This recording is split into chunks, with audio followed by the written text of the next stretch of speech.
इस फिल्म की शुरुआत में हमें एक गांव दिखाया जाता है।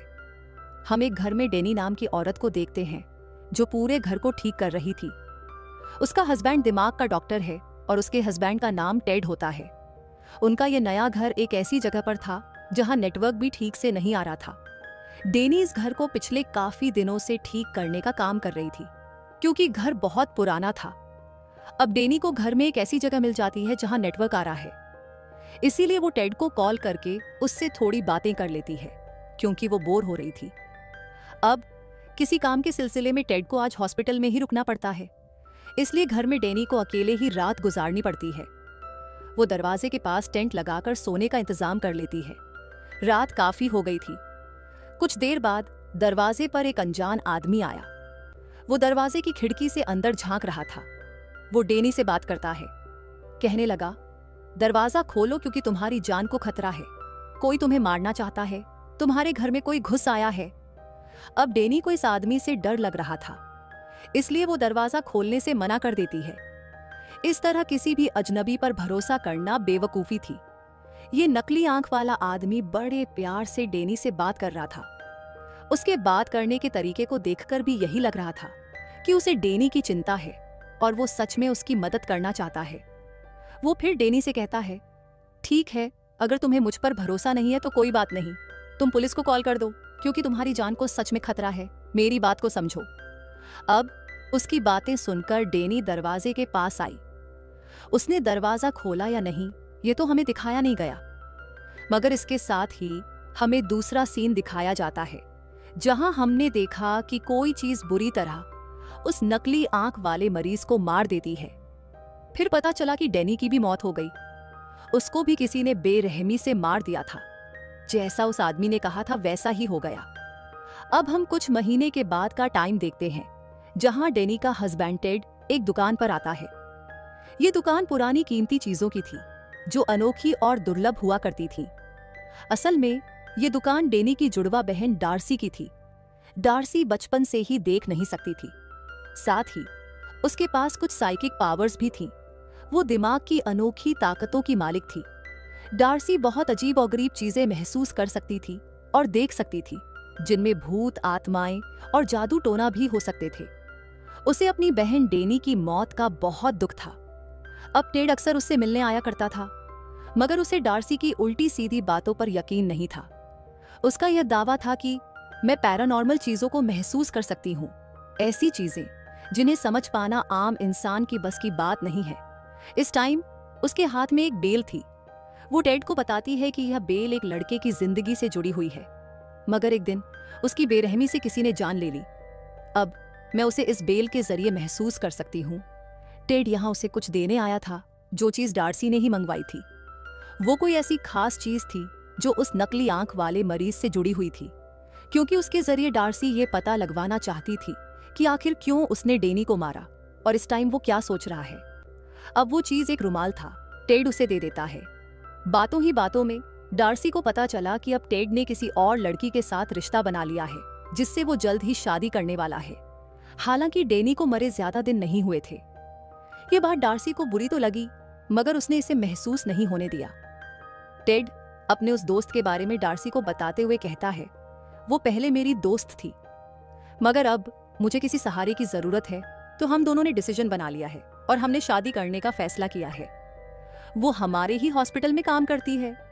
इतना बोलकर वो वहां से चला गया, मगर हम समझ जाते हैं कि उस रात टेड का हॉस्पिटल में रुकने का मकसद उसकी वही दोस्त हो सकती है जिस वजह से डेनी को रात अकेले ही गुजारनी पड़ी। वो पहले से ही उसे धोखा दे रहा था। अब शाम को डार्सी अपने घर आ गई। साथ में वो नकली आंख वाले मरीज का रुमाल भी लाई थी। वो रुमाल को टेबल पर रखकर उसके अंदर कोई चीज रखती है, फिर अपने ग्लव्स उतारकर जैसे ही उसे छूती है, वो बहुत ही चौंका देने वाली चीज देखती है जिसकी उसे उम्मीद नहीं थी। वो काफी घबरा गई और उसकी आंखों में आंसू भी आ गए थे। अब डार्सी एक स्टोर रूम में जाती है जहां उसने बड़ा सा लकड़ी का संदूक रखा हुआ था।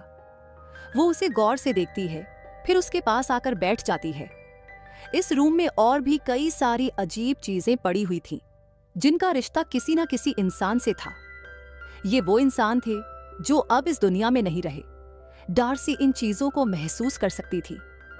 अब इसके बाद हम देखते हैं कि टेड नींद से जाग गया है। वो तैयार होकर हॉस्पिटल के लिए निकलने वाला था, मगर उसकी दोस्त उसे रोक लेती है। वो उसे कैमरे में तस्वीरें दिखाने लगती है। यह कैमरा असल में डेनी का था, जो टेड की दोस्त को मिल गया था। कैमरे की सेटिंग इस तरह से की गई थी कि वो खुद ब खुद तस्वीरें खींच सकता था। इसी तरह अचानक से खींची गई एक तस्वीर वो टेड को दिखाती है। इस तस्वीर में डेनी की परछाई थी। हालांकि उसे मरे हुए तो काफी दिन हो गए थे। टेड इस बात को टाल देता है, लेकिन उसकी दोस्त को ये बात अजीब लगती है। खैर, अब टेड रात को ड्यूटी करता है और उसकी दोस्त को इस घर में अकेले ही रुकना पड़ेगा। मगर उसे डर लग रहा था, क्योंकि ये वही घर था जहां डेनी की मौत हुई थी। टेड उसे कहता है, बस कुछ दिन की बात है, फिर मेरी ड्यूटी का टाइम बदल जाएगा, तुम्हें तब तक मैनेज करना पड़ेगा। इस पर उसकी दोस्त कहती है, नहीं, जब तक तुम्हारी रात की ड्यूटी है मैं अपने ही घर में रह लेती हूँ। जब तुम्हारी ड्यूटी बदल जाएगी तब मैं वापस आ जाऊंगी। तब टेड उसकी बात मान जाता है। उसकी दोस्त को आज ही निकलना था और इससे पहले कि टेड अपने जॉब पर जाता, वो बताती है कि कल रात डार्सी ने अजीब सा तोहफा भेजा है। यह वही लकड़ी का संदूक था। इसे देखकर दोनों को ही काफी हैरानी हुई। इससे भी ज्यादा हैरान वो तब रह गए जब उन्हें पता चला कि डार्सी बाहर ही खड़ी हुई है। इसलिए दोनों उसे घर के अंदर ले आते हैं। अब उसे किसी ने आने की दावत भी नहीं दी थी, वो खुद ही आई थी। वो यहाँ 2 दिन के लिए रहने आई थी और इस बात में टेड की दोस्त को कोई दिलचस्पी नहीं थी, लेकिन टेड उसे मना नहीं कर पाता। अब ना तो यहाँ टेड होगा और ना ही उसकी दोस्त, लेकिन फिर भी डार्सी रुकना चाहती थी। अब डार्सी उन्हें लकड़ी की संदूक वाला तोहफा दिखाती है, जो सच में अजीब था, क्योंकि अंदर लकड़ी का ही बना बड़ा सा पुतला था। उसे देखकर टेड की दोस्त को बहुत डर लगता है। तब टेड उसे समझाता है, जब डार्सी चली जाएगी तो मैं इस पुतले को हटा दूंगा। जब तक वो यहाँ है प्लीज मेरी खातिर उसे बर्दाश्त कर लो। अब टेड तो निकल गया। फिर कुछ देर बाद उसकी दोस्त भी निकलने वाली थी, लेकिन उसकी चाबियां कहीं गुम हो गई थीं। टेड की दोस्त चाबियां ढूंढने की बहुत कोशिश करती है, लेकिन वो उसे कहीं भी नहीं मिलती। डार्सी वहां पर बड़ी आराम से बैठी हुई थी। ऐसा लग रहा था जैसे वो पहले से ही जानती हो कि यहाँ क्या होने वाला है। चाबियां ना मिलने पर डार्सी उससे पूछती है, क्या तुम अब नहीं जाने वाली? वो कहती है, नहीं, और मजबूरी में अब उसे भी घर में ही रुकना पड़ता है। कुछ देर बाद टेड की दोस्त आकर देखती है कि बॉक्स में पड़ा लकड़ी का वो पुतला डाइनिंग टेबल की एक कुर्सी पर बैठा हुआ है। उसे देख टेड की दोस्त को अजीब लगा। वो डार्सी से पूछती है, क्या इसे तुमने बाहर निकाला? तो वो बड़ा ही अजीब जवाब देती है, नहीं। तो फिर ये कैसे बाहर आया? अब इस बात को उसने सोचा भी, लेकिन फिर नजरअंदाज करके वो डार्सी के लिए खाना लाती है। इनके बीच कुछ बातें होती हैं। टेड की दोस्त उससे उसके काम के बारे में पूछती है। जब उसने बताया तो दिल ही दिल में वो डार्सी पर हंसती है। उसका मानना था कि डार्सी किसी चुड़ैल भूत, आत्माओं और जादू टोने पर यकीन रखती है। डार्सी उससे पूछती है, अच्छा, तुम्हें इस घर में कैसा लगता है? टेड की दोस्त ने जवाब दिया, खास अच्छा नहीं लगता। जैसा आपकी बहन के साथ हुआ उससे तो मैं बहुत ज्यादा डर गई। फिर डार्सी उससे पूछती है, अच्छा, अगर कोई अनजान आदमी तुम्हें दरवाजा खोलने को कहे तो क्या तुम दरवाजा खोलोगी? इस पर वो कहती है, नहीं, क्योंकि मैं इतनी बेवकूफ नहीं हूं। यह सुनकर डार्सी को गुस्सा आ गया। वो कहती है, मेरी बहन भी बेवकूफ नहीं थी और उसने भी दरवाजा नहीं खोला। वो नकली आंख वाला मरीज नहीं, बल्कि कोई और ही है जिसने उसे मारा। ये सुन टेड की दोस्त कहती है, अगर उस जैसे पागल इंसान ने उसे नहीं मारा तो किसने मारा होगा? डार्सी कहती है, एक मेल नर्स जो टेड का दोस्त है। वो उसी हॉस्पिटल में काम करता है जहां टेड डॉक्टर है, और वो नकली आंख वाला आदमी मरीज है। ये सुनकर टेड की दोस्त को काफी अजीब लगता है। मगर अब हम उस रात का सीन देखते हैं जब वो आदमी डेनी के दरवाजे पर आया था। यहाँ हमें पता चलता है कि सच में डेनी ने दरवाजा नहीं खोला था और नकली आंख वाला आदमी भी सच में उसकी मदद के लिए ही आया था, क्योंकि उस वक्त कोई घर में घुस आया था, जैसा उसने कहा भी था। उसके घर में एक मास्क पहना हुआ आदमी था जिसने डेनी को बहुत बुरी तरह से मार दिया था। कुछ देर बाद टेड की दोस्त उसे कॉल करके बताती है, ये डार्सी बहुत ही अजीब है, उल्टी सीधी बातें करती है। उसका मानना है कि डेनी को नकली आंख वाले आदमी ने नहीं, बल्कि तुम्हारे हॉस्पिटल में काम कर रहे नर्स ने मारा है। ये तुम्हारा साथी है और मुझे उसके साथ बिल्कुल अच्छा महसूस नहीं हो रहा। मैं अपने घर भी नहीं जा पाई। गाड़ी की चाबियां गुम हो गई हैं और मुझे तो लगता है कि इसने ही चाबियां इधर उधर की हैं। टेड उसे शांत करता है लेकिन उसे नींद नहीं आती। नीचे आकर उसने देखा कि डार्सी सोफे पर ही बैठी बैठी सो गई है। अब वो चुपके से लकड़ी की मूर्ति के पास जाती है ताकि देख सके कि आखिर इसमें क्या राज छुपा है। पुतले के सिर में 5 सुराख थे। टेड की दोस्त ने जब चेक किया तो एक में से डेनी और डार्सी की तस्वीर निकली, एक में दांत था और एक में छोटी सी खून की बोतल निकली। पर इसी बीच डार्सी की आंख खुल गई। वो गुस्से में कहती है, सारी चीजें वापस रख दो। टेड की दोस्त वो चीजें वापस पुतले के सिर में रख देती है। उसके जाने के बाद अब डार्सी पूरी रात पुतले के सामने ही गुजारती है, लेकिन टेड की दोस्त को डर लग रहा था। अब टाइम गुजारने के लिए वो डेनी के कैमरे में उसकी रिकॉर्ड की हुई वीडियो देखने लगती है, जहां डेनी के पीछे उसे एक डरावना चेहरा नजर आता है। उसे देख वो इतनी डर जाती है कि उसके हाथ से कैमरा छूटकर नीचे गिर जाता है। तभी उसने देखा कि रूम के एक कोने में डेनी का भूत खड़ा है, जो उसे डरा देता है। इसी बीच उसे अपनी चाबियां भी मिल जाती हैं और वो गाड़ी लेकर यहां से निकल जाती है। अब हम हॉस्पिटल का सीन देखते हैं, जहां सच में टेड और डेनी के कातिल उस नर्स के बीच दोस्ती थी। दोनों आपस में बात कर रहे थे। अब घर आने के बाद टेड देखता है कि उसकी दोस्त यहां पर नहीं है और टेबल पर डार्सी उदास बैठी हुई है। जब टेड ने अपनी दोस्त के बारे में पूछा तो डार्सी जवाब देती है, वो तो भाग गई है। मैं चाहती थी कि वो तुम्हारा असली चेहरा देखे कि तुम कितने घटिया इंसान हो, लेकिन मेरी बहन के भूत ने उसे डराया और वो यहां से चली गई। मैं सच जानती हूं कि तुम ही वो इंसान हो जिसने मेरी बहन को मरवाया है, क्योंकि तुम्हें अपनी दोस्त से प्यार हो गया था। तुम तो सिर्फ मेरी बहन की दौलत हथियाना चाहते थे, जो उस बेचारी ने पहले ही तुम्हारे नाम कर दी थी। मैं तो ये समझती रही कि किसी पागल इंसान ने उसे मारा है और मैंने उस नकली आंख वाले मरीज से बदला भी ले लिया, मगर वो तो सच में मेरी बहन की मदद ही करना चाहता था और उसके असली हत्यारे तो तुम हो। और हाँ, मैं जानती हूं कि अब तुम किसी को तो यहां भेजोगे ताकि वो मुझे मार सके, लेकिन बेहतर ये होगा कि तुम उस कातिल को ही भेजो जो कि वो नर्स है।